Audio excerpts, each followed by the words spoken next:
are back once again with the Think Fitness Life podcast with episode 11.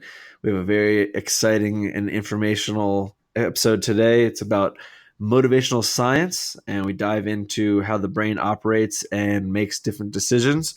So I can't wait to let Eric and Mike nerd out on those. But introductions real quick. Again, my name is Matt Gluckman. I'm over here in Salt Lake City, Utah, and then I'm lucky to have Eric Menchie and Mike Urso over there in Boston. We have a couple announcements, then we're going to go into open discussion, and next week we're going to dive into anti-inflammatory diets and autoimmune dysfunctions such as ulcerative colitis, Crohn's, Hashimoto's, anything else included in that category. I only had one announcement. Just listening to different podcasts. Obviously, I'm always talking about how I listen to Joe Rogan's podcast, and there's just one with Zach Bitters I heard recently, and it's just fascinating to hear that this man ran 7-minute miles for 100 miles straight, and he broke the U.S. 100-mile record for that 100-mile race and did it in 11 hours, 40 minutes, and 55 seconds. It's just absolutely absurd. And the cool thing is when you listen to his podcast, he really nerds out and knows his stuff about fuel substrates in the body and the right amount of ketones and glycogen you want, because you need both. It's not about one versus the other. It's about incorporating both, getting that oxidative system working appropriately. And Eric, you had some announcements? I do. Came across an article today, a study recently done that said that consuming a lot of citrus fruit juice, so like orange juice or grapefruit juice, can actually lead to skin cancer. And at first I was kind of intrigued by it, and I was like, interesting, I've never heard that before. So I read it, and at the end of it, there was really, to me, no significant data. I mean, it turned out to be like 0.18% of people in this study out of 100,000 people ended up getting skin cancer. And it also didn't account for, sun exposure, time in the sun, where they were located in the country.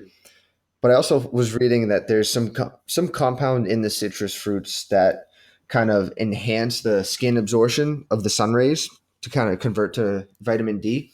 And it said that if it's applied topical, it will increase that absorption rate. But most people that if they intake a lot of citrus juices were kind of susceptible to it. But at the end of the day, there was no real good proof for it. It was kind of like, depending on what you do, how much sun exposure. If people are out there seeing that article, kind of don't read that with like, holy smokes, I can't ever, have an orange again or a grapefruit. Read into it. And if you have questions, kind of reach out to people that might know nutrition stuff, that it's not world ending. If you have a tangerine, you're going to get skin cancer. Where my thoughts go to with that? Just found it interesting today. Where do citrus fruits usually grow? Warmer climates. Which is like southern states where there's usually a lot more sun, like let's say Florida, for example. Of course, those people are going to get a lot more sun. I don't know. That's kind of where my head goes, but that is interesting. And my head goes towards like, all these, there'll be like a study that might have like some sort of possible correlation, and then some news media outlet takes a hold of it and takes the buzzwords and makes this like defining statement title just to get clickbait you, and then when you read further into it, there's no like correlation, isn't even causation, first of all, and then you'll read into it and find out that there's really nothing there's no substance to it. Yeah, I was surprised they posted the article in the first place, because there wasn't really a strong case for it.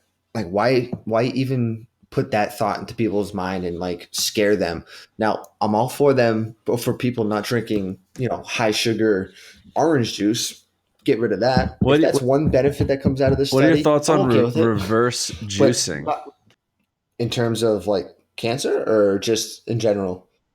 No, like people, it's like kind of like a newish thing I've been hearing about people doing, where they'll juice a bunch of fruit and then dump out whatever that just came out of the juicer, like the water and the sugar, and then take what's ever left in the juicer, like the rinds or the remains, whatever, like the skins and stuff, and then throw that in a blender with like some kale or some almond milk or something like that, and make a smoothie with it. Hmm.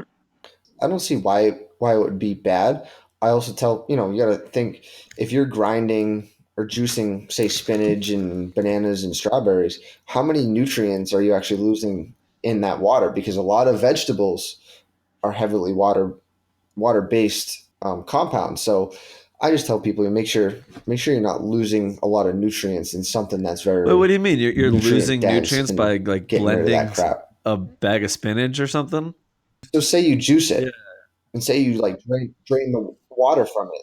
Are you losing a Well, lot I of think the some of point those of nutrients that the the spinach has to I'm offer? sure you are, but and that's sort of my question is like, are you kind of just getting rid of most of the nutrients anyway, or and the point of it is to get rid of the sugars because they're like, oh well, most of the sugar is going to be in the water, so if you just get if you juice like the orange, that's all the sugar, most of the sugar, and then you can eat the remains, and that should be like the more Well, yeah, you're and that's consuming just like fiber when you just eat all the pulp of the vegetable and fruit. So what that's going to do is it's going to slow down the digestive process, obviously, and create, a lot less of a spike of your blood sugar, which is, good for kind of stabilizing, for fat loss and fat adaptation. So I could definitely see how that would work, but I do think you're losing some vitamins and nutrients when you when let the you water take the content come juice out. out. Yeah, okay, yeah. I'd But be I could curious see, to but I could like. see the reduction of the sugar by doing that. But I also, yeah. So like you lose the sugar, but also vitamins and minerals, and you basically consume just the fiber. So I don't know, you know.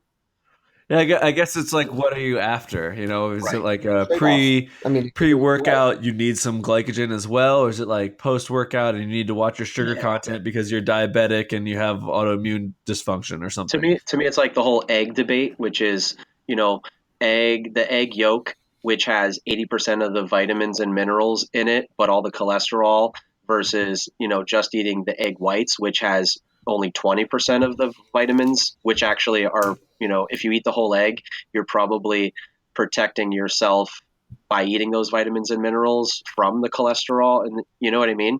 So Yeah, it's but kind of like I go all egg all day with that debate 100%. I over egg agree. whites. I, Okay, I okay, agree cool. with you 100%. Yeah. Okay, Yeah. yeah, I would be curious to see like some type of study where they could do the nutrient value before and after it juiced, like to see the cost versus the rewards for that reverse juicing. But just interesting. Just thought it was kind of pertain to what you're talking about there. But yeah, let's dive into open discussion. There's a great article you guys sent me from Joel Jamieson. Am I saying that right? Or is it Joel Jameson? Joel Jameson. There's an I in there though. If you're trying to Joel look him up, Jameson. if you're listening and trying to look him Yeah, up, but looks he like is Jamie's son. Yeah. yeah right. But he is a Does. It does. genius pioneer of what he does. He's been in the industry since 2004. Helped thousands of athletes from Navy SEALs to MMA UFC fighters. fighters. Yeah. Yeah, yeah, yeah. I think that's probably what he's most commonly known for now, right? Like all of his Yeah. MMA conditioning Yeah. His stuff. big thing is energy system development. A lot of people like to call it cardio or conditioning, whereas really he kind of bundles it all together and calls it energy system development, which is, it's kind of a blanket term for just building your energy systems, whether that's aerobic, anaerobic, work capacity, anaerobic power, straight power, strength endurance, whatever it is. He branches out all those different energy systems and kind of classifies them. And then there's very specific methods that he has kind of developed for each training characteristic.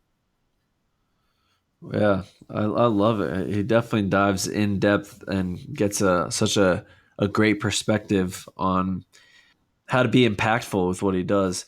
And one of the cool things that we're going to dive into now is about mental toughness. And he starts off the article just mental toughness is just purely a function of proper brain chemistry. And he goes in to talk more about how the brain works for mental toughness, essentially, or motivation. But I'll let you guys kind of take the floor here. Eric, you want to kind of talk about this guy? Yeah. Basically, what it breaks down to is kind of the science of it is, you get a dopamine release when a perceived thought, action, movement could be kind of anything your body takes as input. Dopamine will release, and your body will give a reaction saying, okay, this is a good level of dopamine that will enhance that decision making concept and basically release neurotransmitters. And the science of motivation comes down to is what will release dopamine more. Is it going to be a donut, or if someone looks at an apple? And most of the time, I'd hate to say it, that I think a bigger dopamine release is when people look at like a donut or sugary food. Other than the science part, it kind of breaks down of, what kind of systems people use, whether it's system one or system two, where system two can be the thoughtful process, the analytical, and system one's more the fast, quick, impulsive, which I think a lot of people tend to stay more in the system one from what I've seen. And they kind of live in system one. Can we talk? I don't Can know, we Matt, what do explain you what kind of those two think systems are of really? training people? Do you think people stay in system Yeah, one or two yeah, more yeah. often? It Take it, it Matt. really it was an interesting article, and what I saw System One as is more of like your automatic and quick analysis and less control over it, and more like subconscious Instinctual kind of thinking. decision making. Yeah, You guys read the yeah, book Blink exactly. by And Malcolm Gladwell? Has a lot to do with that. Yeah. I was just gonna say it. It was thin slicing, is that term that they use in Blink. And I was just gonna say that it was a really good article, but the terminology they used was just kind of based off one guy's science, Daniel Kahneman, which is it has cutting edge science and stuff, but there there are these topics and the way he talks about it here in this article definitely have different terminologies and different interpretations. But yeah, like that, and that was a good example, Mike. Is like thin slicing from Blink is exactly that system one processing, that quick analysis, sort of based on past experiences or whatnot, but much more like subconscious. Did you read that book, Eric? Yeah, it's pretty I fascinating. have I not mean, it read it. opens up It's on with my list basically now. these, The um, statues or something, right? what were they? The statues, right? The Yeah. Chronos or something like that. They were fraudulent statues, and there would be people who could walk up and say right away that, oh, it's definitely a fake. It's definitely a fake, and they found out to be wrong, even though these guys were experts. But it was just kind of based upon information of the statue that was giving them that was linking their brain to something falsified based upon all their past experiences. So they really weren't using System 2 as much. Exactly. But based upon They were past making a quick experiences. decision on it And and I then think just kind that's of what he going with it. goes into here. Like you were talking about like dopamine before, and it's like he makes that key distinction of it being perceived dopamine release. So yeah, when you look at that donut and you look at that apple, most people automatically before we think the system one, looking at the donut, I'm going to get more dopamine, so I'm going to go for that. Boom. But as you get, say, maybe you get older or you get more mindful, you get more health conscious, you start to see, well, actually, that apple is going to make me feel better, going to give me more energy through the day, and I'm not going to feel lethargic in a couple hours. So I'm going to go for that. That would be like system two kicking in versus system one taking over and overriding Well, I and agree. taking the I do donut. think too, like what you said about your past, helping assist your decision making. I do think like basically like our decision making and let's just say our interpretation of something is basically like a looking into the mirror of our past, right? So everything that we've been through or gone through before is how we're going to base our decision making. So if I don't know, let's take procrastination, right? That's a big thing. Like that's a learned habit. If you've historically been like a procrastinator or just said like I'm going to continue to like hold this off until I'm ready or until it's almost due, I feel like you're going to continually condition yourself to do things that way, to procrastinate, To right? It's a habit. procrastinate, It's a right? habit that there has to be some sort of what's the word I'm looking for, like a pattern interrupt when it comes to that, and that pattern interrupt has to happen repeatedly until you can change that pattern. Like, do you know what I mean?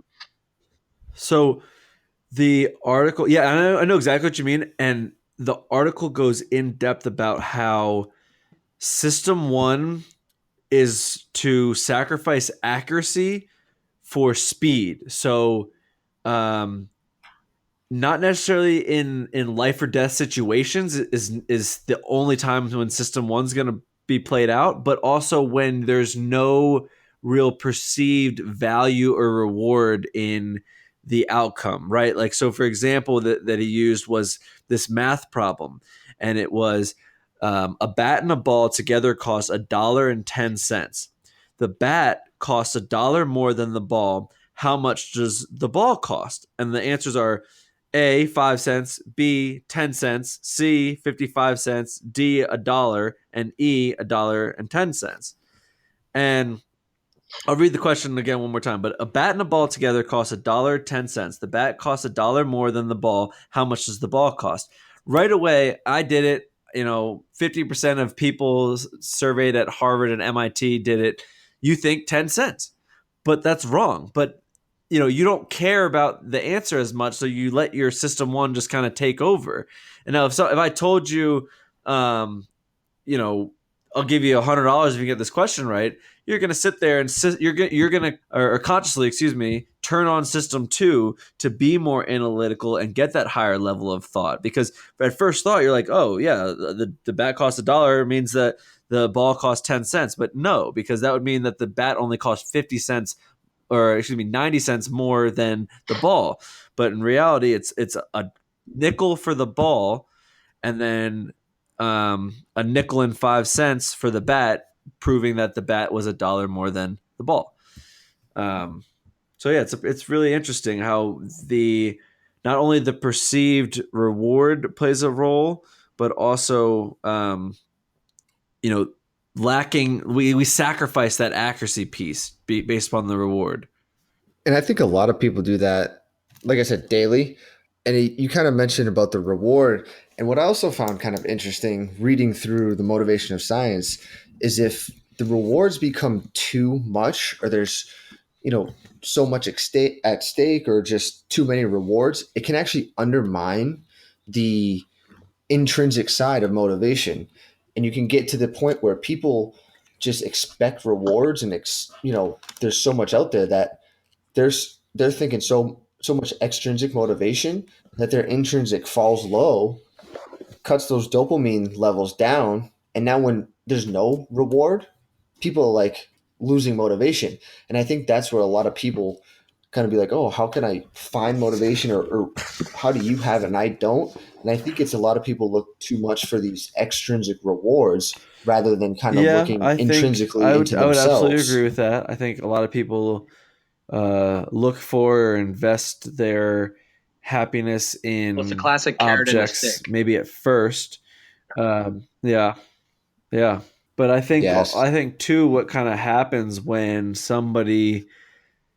thinks when someone gets the stick, they think there's two ways to go. They either go, great, I got the stick, that's it, I'm done, or what's next? And um, you know that hunger piece that become that it was an extrinsic motivation factor, but it becomes that intrinsic motivation factor because you've set out and had this goal, you achieved it, you gain that confidence, and now you strive for more. And I think a good way of putting it too is how David Goggins references it, and he talks about how I'd done Hell Week, I'd joined the SEALs, like I wanted to go on and be a Ranger, like they hadn't done that because I'd done the Hell Weeks, I'm with the SEALs, like now that became common. Now being able to swim for however many meters, or being able to run with a ruck pack on your back for how many hours, like that became common. I wanted to be uncommon. I wanted to do great things. So he just kept striving for more. And then he kept climbing the ladder and pushing and just tackling different goals. And I think it definitely is a transition. In the beginning, you do have to kind of it's a learned skill. You got to have your brain starting to think in that way, but you I have think to the keep practicing it and getting extrinsic better at it. and extrinsic motivator can jumpstart the engine. I think it's finding your intrinsic motivation that keeps the Yeah, car running. that you Right? put it Because if exactly it was how I'm all thinking it. like Exactly. That's extrinsic a great motivation all the analogy. time, it's very short lived, and that flame burns out very easily, right? You spend a lot of Right. gas starting and stopping your car versus just keeping it moving at a steady pace, right? Yeah. Absolutely. Absolutely. I mean, even looking back at David Goggins as an example, he even talks about it how he was unhappy with his situation. He was really overweight. He was out of shape. He wasn't happy with his life, So he put on this extrinsic reward of I'm gonna be this bad. I got to become this badass, and he was able to suffer through the process because he was linking himself to that reward, that healthy um, body, that you know just longevity. But he took it a step further and became an animal. Sometimes it might not always be a reward for people. It can be like a value. Like if someone values something, like obviously David valued himself enough and his longevity and his health that he knew he had to change. And I think where you said that transitions from too much extrinsic to finding that intrinsic is the key, is where people really need to kind of settle in and find that transition from reward to, okay, what do I value? What is my Yeah, drive I to get think to what that's I like value? we talked And about how this, can I I think, keep previously, repeating which is this like so I get finding that your value why over and and over how that again? why is what's really the strong motivator for us to have that deeply rooted value or identity or whatever you want to call it to attach ourselves to motivate us to kind of move forward towards that goal. I think it was Tony Robbins that I heard say, it doesn't matter what your how is. Like people are always focused on the strategy. So he uses this thing called the three S's, which are strategy, story, and state. So when it comes to like moving yourself forward and trying to accomplish something, so many people focus on the strategy, right? They focus on the how, like this is how I'm going to do it.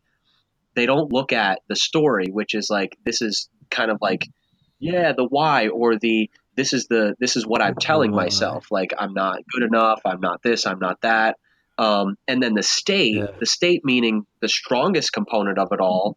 Like if we can live in that state, meaning feeling happy, feeling like I can do this, like feeling motivated, like having a really positive, like forward moving state, and then telling yourself the right story. The strategy doesn't even matter because if all those things are in place, you will find your how. You will figure out how to do it if you have a deeply rooted like why.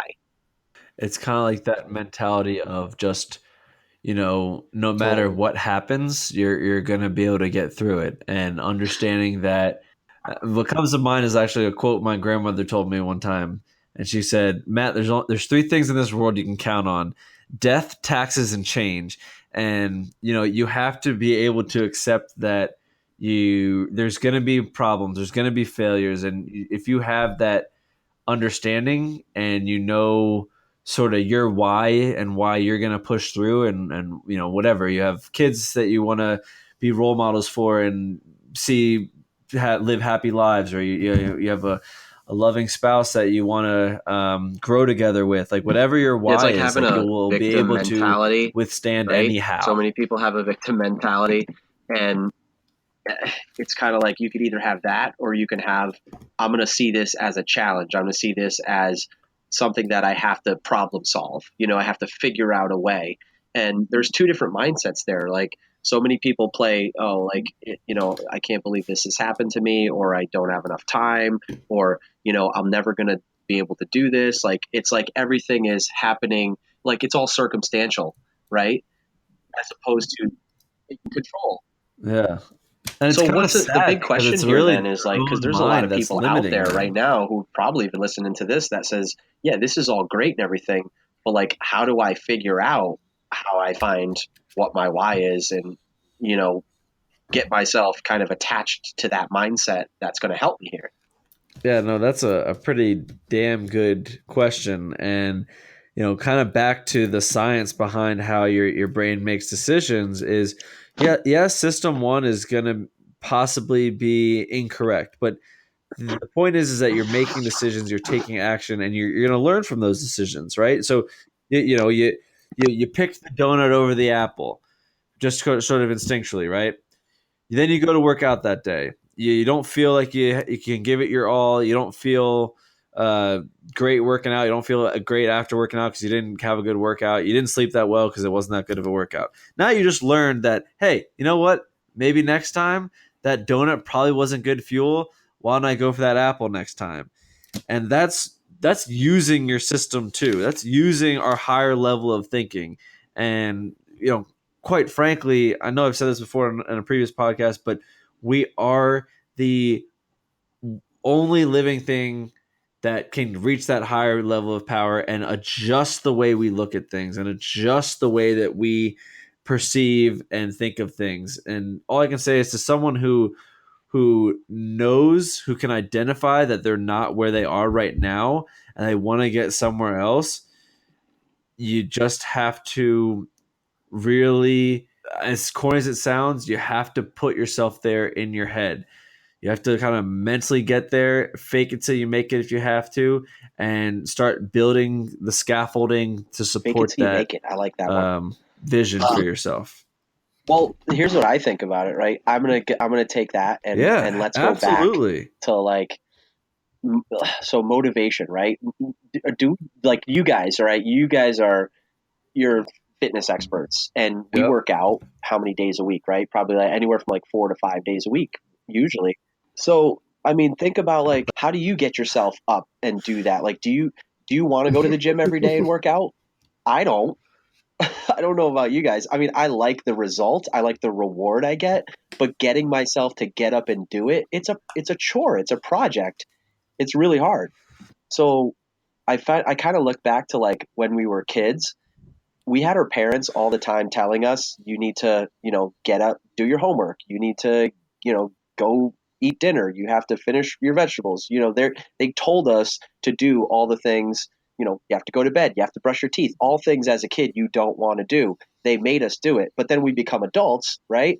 And no longer we have some of us Wait, maybe we stuck in our became childhoods, adults? but Are you, are you but sure? you become I don't adults think and I you did. have free reign now, right? We have all this Yeah, autonomy and we no longer want to push ourselves to like we weren't pushing ourselves. We never conditioned ourselves to push ourselves. We always had that extrinsic motivation telling us to do things. We didn't condition ourselves to do it. And so now we're adults and all of a sudden we can't get our ass off the couch to go work out. And so many people fall into this trap because they haven't conditioned themselves to be motivated to do it. So, Yeah. it's not like, you know, uh, basically what I'm saying is it's like it is something that comes from back to going to our past and how we conditioned ourselves based on previous experiences. So I do believe that has a lot to do with it. I I absolutely agree. And I would agree. why do we always end up back at this? But it comes back to parenting, unfortunately, um, and how you've steered people and children and different stages in the past 100 years, and quite frankly, Was things it have Goggins says come America's soft? too simply for a lot of people. We are. And We are, but we got to yeah, be able to yep, like be that's problem true. Solvers, That's you true. know? I Yeah, don't but too many people, and accept that. technology is to blame for it too. It makes things really easy for us. Instead of going out and socializing with somebody at a bar, you can now just swipe right or left if you want to, hook up with somebody. And thank God that happened. Thank God that came after I was married. Well, but Right. so system. Well, so you'd still be out there swiping. No, I'm just teasing.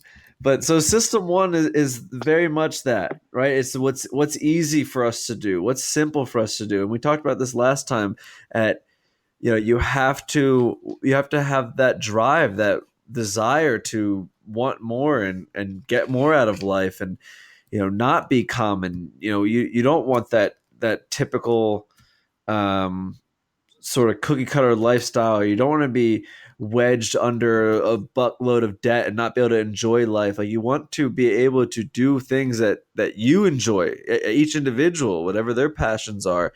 And it reminds me of a quote that Joe Rogan said, and I think we might have mentioned this even in the last episode we were talking about it. How just because it's comforting doesn't mean you shouldn't push yourself to be better and be stronger. Because would you rather be the warrior in the garden, prepared for any scenario, not necessarily war, but you know what I mean, or would you rather be the gardener in the war? And whether that's talking about mental strength, physical strength, whether it's talking about actual physical harm that's going to be incoming into your life, or whether it's financial situations that arise, or a car breaks down, or you pop a tire, whatever, you're going to be prepared for it because you're that warrior in the garden.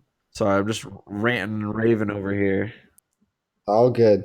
And I like that quote from Rogan because it's kind of like what I found is like you have to sometimes it says like you have to stick with things that you don't like to do and you have to kind of have determination. And I think a lot of people are overusing system one, and when they don't see things going their way or successful or that dopamine spike up, they just kind of give up on it. And it was funny. I was researching it. It showed that go getters or people who are out there, you know, pursuing what they want and their why have a higher dopamine level in their Huh. body compared to people who slack off or procrastinate. And it was kind of fascinating when I was reading that. And it's almost like, well, why is this happening? Is it like the go getters are putting It's more because thought into it their and more brain has using been system conditioned two? that They way. have these exactly. So then it was going on to, okay, how can you create your brain environment to produce more dopamine or have more dopamine awareness?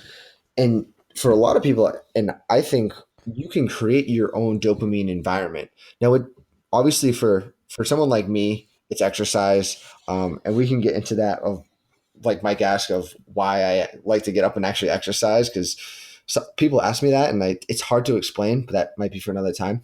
But if you can create that dopamine response from anything, some people can do it from reading a book or completing a book. Um, Go do that. Go find what kind of your purpose in your learning curve or your job or whatever. Find something that will give you a little bit positive reinforcement and then build off it. And it's going to be small accomplishments through that. And I think a lot of people think big accomplishments. So they come into the gym, they say, okay, I'm going to get in for a week, and they're thinking I'm going to lose 50 pounds right off that. Yep. No, don't expect that. Expect small accomplishments and then micro deadlines, so 2 3 weeks, and then build on that and then keep building and building. And I think that's where people need to start creating that dopamine environment. Now on the flip side, we can go back to the donut and the apple.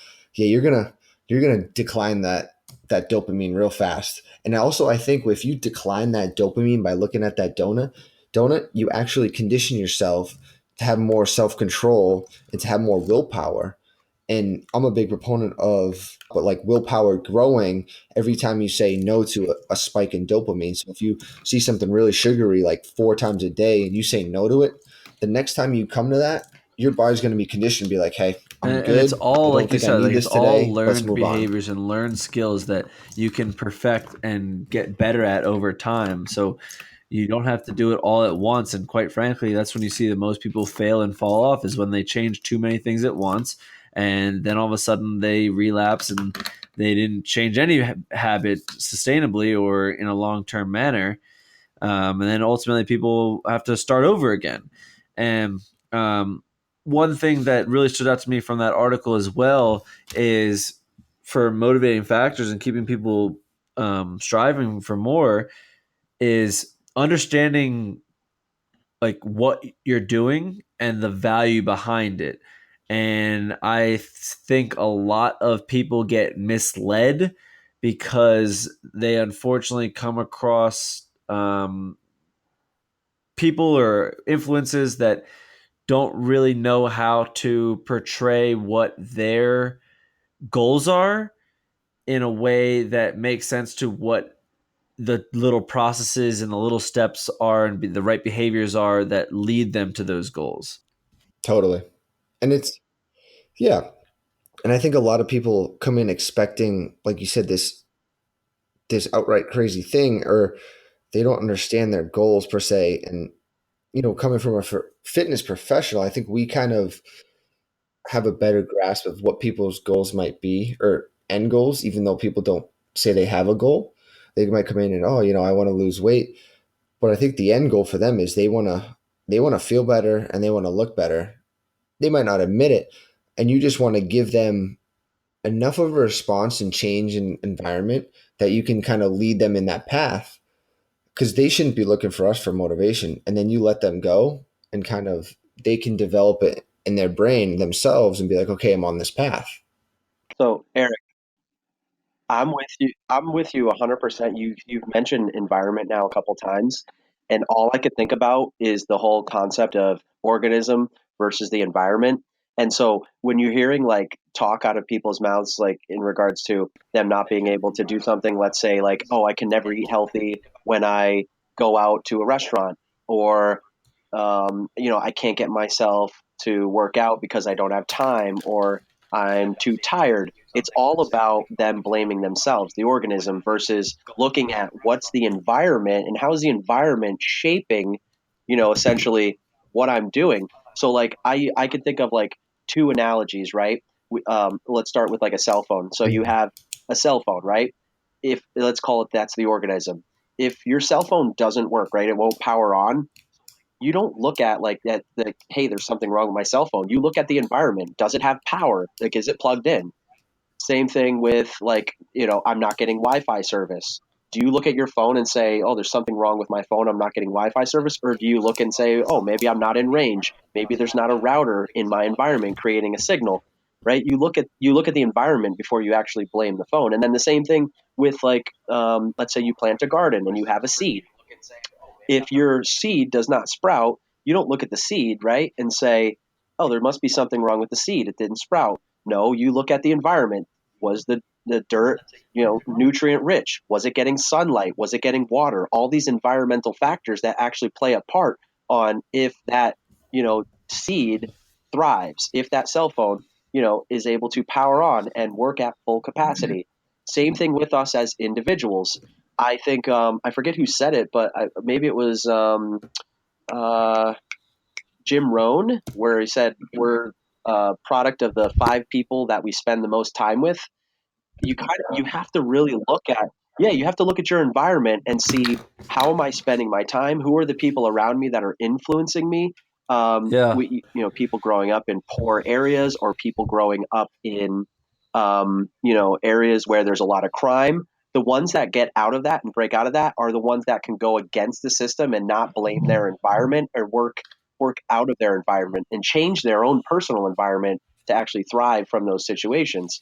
I think that's a really important point. Yeah, the adaptability, and the ability to be resourceful and just shape your environment. I think of like, so many people say, "Oh gosh, I can't stop like eating a bowl of ice cream every night," and I'm thinking, all right, so if you can't stop eating a bowl of ice cream, change your environment. Stop. Like at first, the first question I ask when I have a client who says that is like, well, how did you get ice cream? Well, I bought it at the grocery store, right? So I'm saying, okay, so you have it in your home, it's in your environment. You don't have the willpower to do that. You need to change your environment. You need to stop buying ice cream, or do a big purge, throw out everything that's junk in your refrigerator. You have to change your environment. Now there are circumstances like we talked about going out to eat, and maybe there's not healthy choices. It's going to be hard in those instances. But if you do have control over your environment, you have to be able to shape it yourself, because shaping your environment is one of the best strategies you can possibly do right now to put yourself in a situation to make better decisions, right? To get healthier with exercise, nutrition. We talked about like, this is something I wrote about in the ebook about like getting motivated to work out. So many people struggle with like, how do I get myself to get up in the morning and go and work out? Well, how about if you change your environment by putting your workout clothes, in your gym bag, put your gym bag at the foot of your bed, or even better yet, sleep in your gym clothes so that you're geared up and ready to go first thing in the morning. You could jump out of bed and go, but you have to do something to shape and change your environment and stop blaming all these other, circumstances that are, holding you back. Yeah, absolutely. I mean, mental I love it. toughness. No, you're good. Mental toughness, when it comes down to it, is decision making. And you can make a good decision for yourself, or you can make the easy decision for yourself. And I think it's a good little segue into the self determination theory. Mike, do you need to catch your breath there for a second, or you want to open up with that? Yeah, I love it. I mean, basically, what it states is that there are like three needs that we have as humans to kind of optimize our growth and our function, which are competence, relatedness, and autonomy. And competence just meaning we want to feel like we're good at it, right? We want to feel like, when we're working out, that we're actually like, this is something that I'm not a complete like schmuck at, we want to feel related. We want to relatedness. We want to feel like, yeah, but it was good in So your wait, head. what do you So, do for a um, workout then? But and then relatedness, right? Relatedness is like, I want to feel personal connection to people, that one whether went that's over love, whether everyone's that's head. That's all right. Go ahead, keep socialization, going. whatever that is. You want to feel like you, like That was they're, pretty good like over you can. here. And then the third one is autonomy. You want to feel like you have the ability to, have, Yeah, well, kind of not free, but like more so a like sense of community. control over the situation. Yeah, you want to feel like, this person's not telling you what to do, but it's all about, your own Be decision free, making, right? right? Is that I came up with this decision, so therefore I'm much more apt to control? actually Right. succeed at it because it was Control my your idea in the behavior. first place, you know. So people want that. They want that control. They want to feel that sense of connection, and they want to feel like they're actually competent and like they can actually do it. Anybody who's like you guys as trainers, I'll use the example. Have you ever, had a client who you were trying to give them an exercise? Like I remember when I was a new trainer, I would try to do things with people, and I really sucked, and I would try to make them do exercises that they weren't really good at, and I kept, and they would just get so frustrated, right? Because they just sucked at it. That people want to feel like they can do it. They want to feel like it's a task that they can complete. And so like I feel like if 50% of the time or less they're not getting it, or it's not clicking, they're going to get really frustrated. But then at the same time, if they're getting it right, like let's say like 80 to 90% of the time they're killing it, then they're also going to get bored, right? So there has to be like this kind of sweet, yeah. So like what for exactly. So for growth and like progression, there has to be this like sweet spot where it's like it's not too easy, so it doesn't like lose your attention, but it's not too The hard so that you continuous don't get growth. frustrated and quit. Absolutely. And it's just like, so we're talking about here like growing your mental toughness, or growing your psychological growth in general.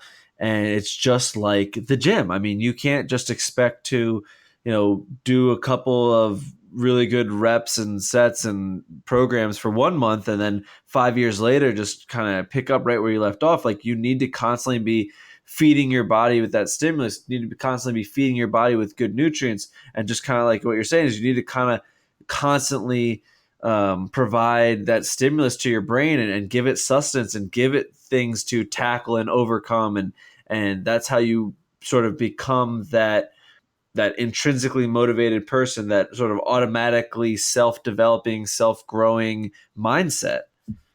Yeah, and like the theory states that people are motivated to grow and change, and they kind of, I think we have that need as an organism, and it's going to change that whole concept of conditioning of the brain. It's just like a muscle. If you do, say you do like a tricep press down, you do it over and over again, that muscle is going to adapt. Enzymes are going to adapt. The metabolic response is going to adapt.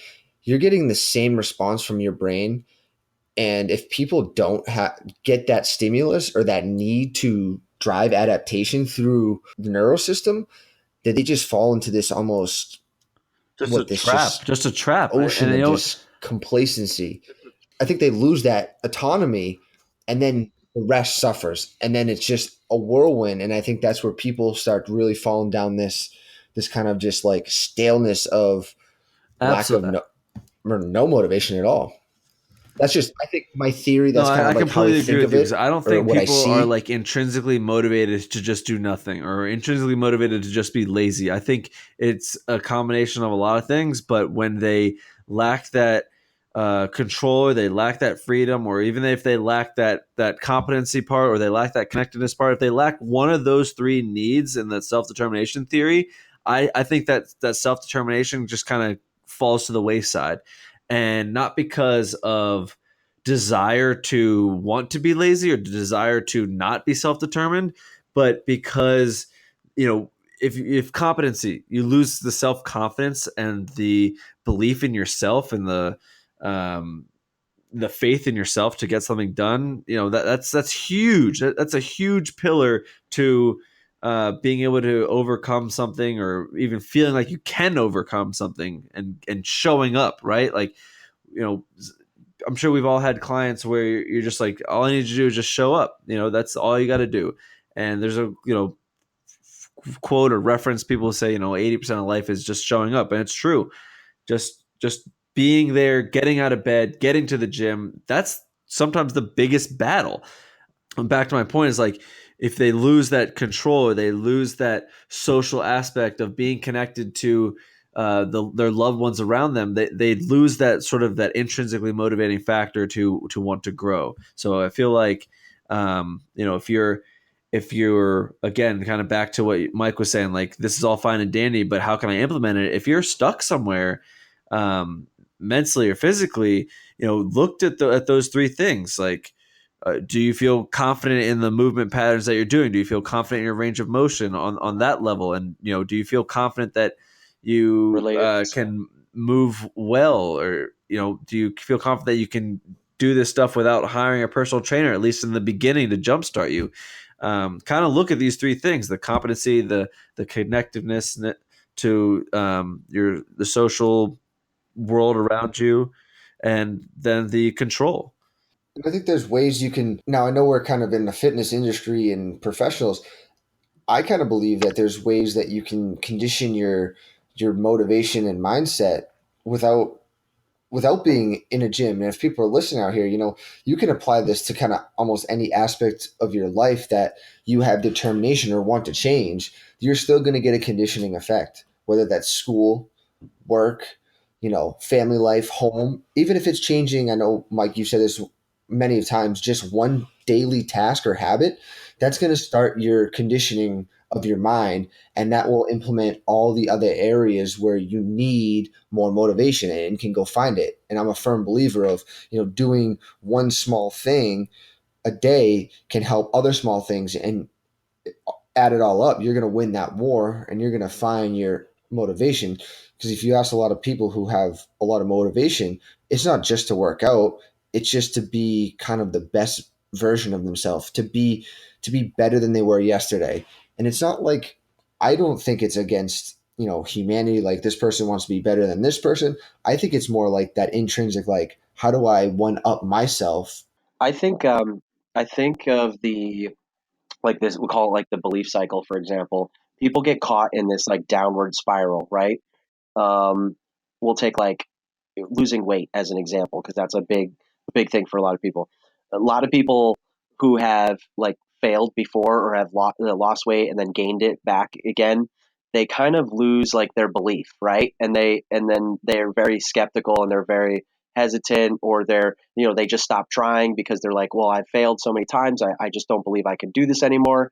And when they stop believing, or they have lower belief like in themselves, they actually lower the amount of potential that they can tap into. And when you lower your potential, you probably decrease the amount of action that you're actually going to take.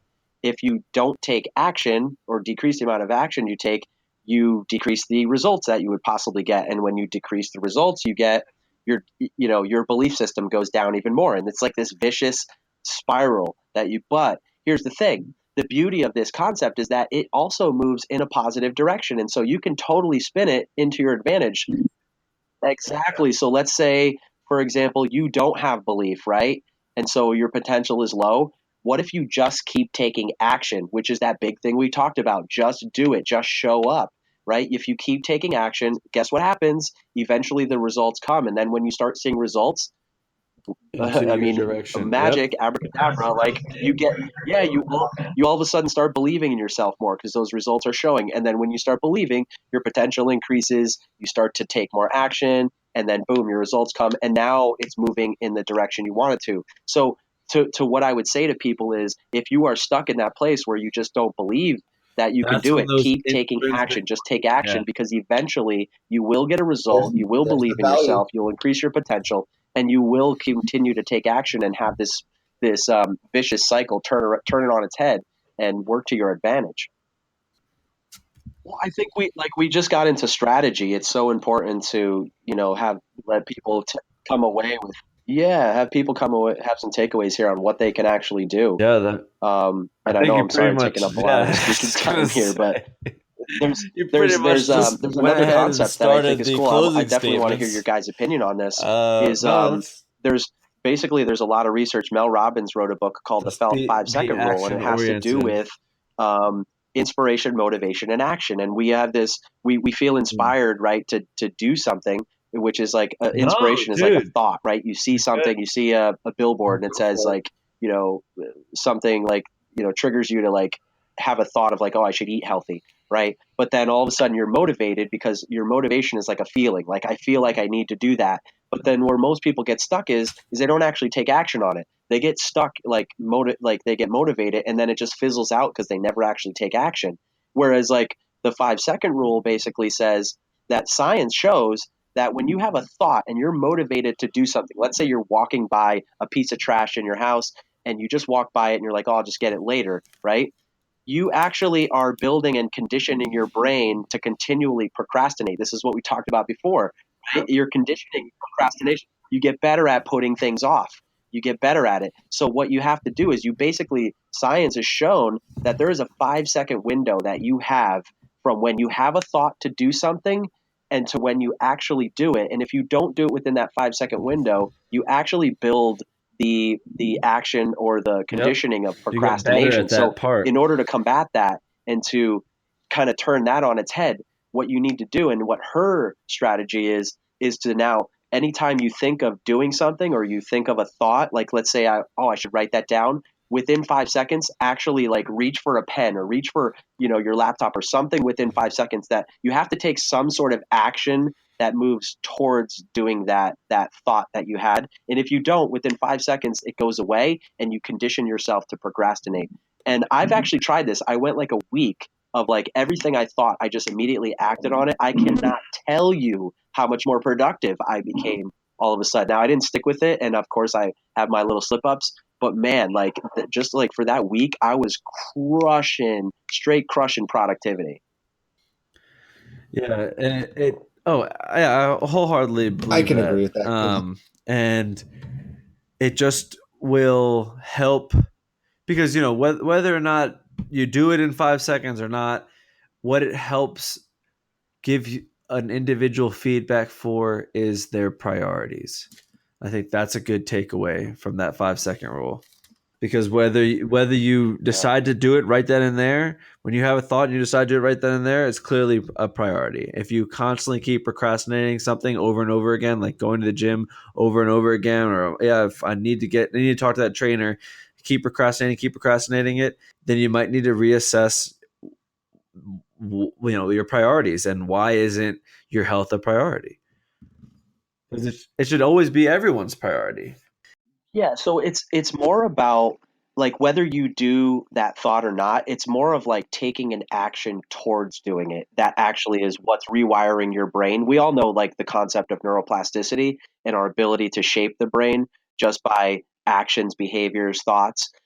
This is that same sort of concept, but on like a micro level. So like anytime we have some sort of thought that let's say for example, I know I want to do a workout tomorrow, right? If we just say I'm going to work out tomorrow, the likelihood that we actually do it is probably very low because we're going to forget about it immediately afterwards. But if I say I need to work out tomorrow, and then within a few seconds I grab my phone and say, you know what, I'm going to put it on my calendar. So just the act of like reaching for your phone, opening up your Google Calendar, and putting in workout, 5 p.m. tomorrow just that action moving like within that short time frame, you're basically signaling your brain that I'm going to start like I'm not procrastinating, like I'm taking action. And then over time, when you continually repeat that process, you condition yourself to, take action on things. And it's kind of like that ready aim, ready fire aim concept, whereas like I'm just going to fire the gun first and then worry about correcting it later. Which I wholeheartedly believe in that concept. But yeah, it's just more of like taking an action towards what that thought process was. That is that part of that conditioning process. Because what I'll use is I'll kind of write a list down the night prior to my next day of what I want to accomplish, what I want to get done. And it's almost like if I don't accomplish this stuff the next day and I look at this list and there's like stuff that's not crossed off, to me that's like I'm failing. Like I let myself down and I have almost that guilt, like, I'm procrastinating, I'm being lazy. Like, how can, why did this happen? Now, there's nothing better when you cross everything off your list and you can sit down and be like, I have nothing else to do. Like, I did it. And I think that's where a lot of people could start is 5 seconds, write it down, write a list down. And if you have something at the end of the day, make sure you get that list done tomorrow and work at that list constantly. Because, a new list is going to come up every single day. And for some people, it might just be like, hey, I'm going to eat 2 vegetables today and just have that list, whether it's hanging on the fridge, on the counter, on a wall, just so they can see it and visualize it. So it's just like sticking there. Yeah, I agree. I think like we just need to start really small with those actions, really, really small. And that's kind of like what Matt was saying before is like we need to like not inundate ourselves with too much trying to change too many things at once and just make one small change and then let that change build confidence in myself and the ability to make bigger changes over time. And then you got that snowball effect where that snowball is just rolling down the hill and creating so much more momentum and getting bigger and bigger. And it gets so much harder to stop because I have so much consistency and momentum going behind it. But I started really small and ended up with this big, like massive effort. And the reason I've taken on these bigger challenges and these bigger, problems is because I started so small and let it build my confidence in being able to just complete these tasks over time.